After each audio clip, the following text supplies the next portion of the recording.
let's look at example 3. We're going to be doing the same steps as before. I'm not going to explicitly write every single step out anymore. I think you guys have kind of got the hang of that, but we are going to go through all of the steps. So the first thing I need to do is set f of x equal to 0 and rewrite my function so that I can solve for x. And now I want to look for a greatest common factor, and I see in this case that I have an x, a single x at least, in every single piece. So I'm going to rewrite this as x times x squared plus x minus 6. And now I have 3 terms, and I can do a quadratic factoring. X is coming along for the right at this point. And because I have a 1 here for my a term, I can just simply ask what are 2 numbers that multiply to be negative 6 but add to be a positive 1. And that would be a positive 3 and a negative 2. Now I have linear factors, or in this case a linear and it's monomial as well, and so I can solve. So each piece gets set equal to 0. So x equals 0, x plus 3 equals 0, x minus 2 equals 0, and I solve each of these little algebra equations. Well, x equals 0, that's already solved. I can go ahead and box it. X plus 3 equals 0 will tell me that x is equal to negative 3, and then x minus 2 equals 0 will give me x equals 2. So I have 3 solutions, 3 points that I can graph on my graph. Negative 3, 0, and 2.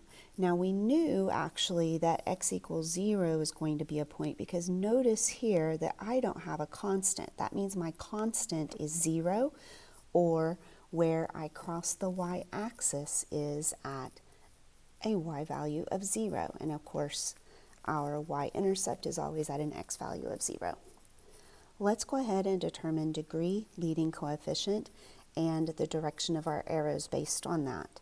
So our degree this time is a 3, so that is odd. Our leading coefficient is the implied 1 in front of that term, and so that's positive. So that leads me to my right arrow is up because of the positive lead coefficient. My left arrow is down because of the odd degree. So I know that I'm starting with an arrow that goes down, and then I need to cross each of those points and end up going up on the right-hand side. So my arrow here goes down, and I'm going to cross the x-axis at negative 3.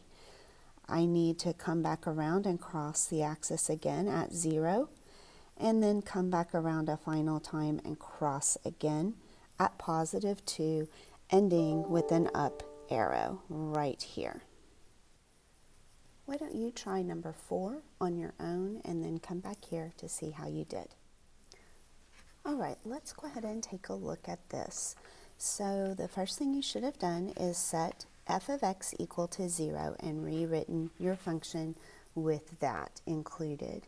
Next, notice that we have 3 terms left, so we are looking to do quadratic form because we have an x to the 4th power.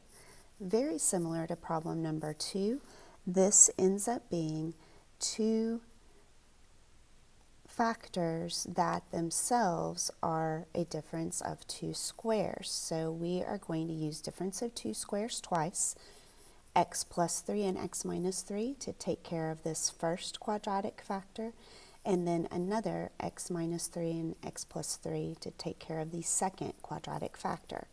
Rewriting by simplifying, we can say x plus 3 squared and x minus 3 squared, and set each of those pieces equal to 0. This will result in 2 repeated solutions, one at x equals negative 3 and the other at x equals 3. Our degree is even based on x to the 4th power. Lead coefficient is the 1 in front of the x to the 4th power, so that is positive, and that's going to mean that our arrows are going up on both ends, because the lead coefficient being positive tells me up on the right Degree that's even tells me that I have the same thing going to the left. Next, I want to go ahead and graph. I know that I have points at -3 and +3. I can also pick out my y-intercept at 81. So I'm going to put a point up here and call it 81. I know that I'm starting with an arrow going up on the left-hand side. I have to bounce off of the x-axis at -3, come up and hit 81, back down and bounce at +3, and finally turn one last time to go up.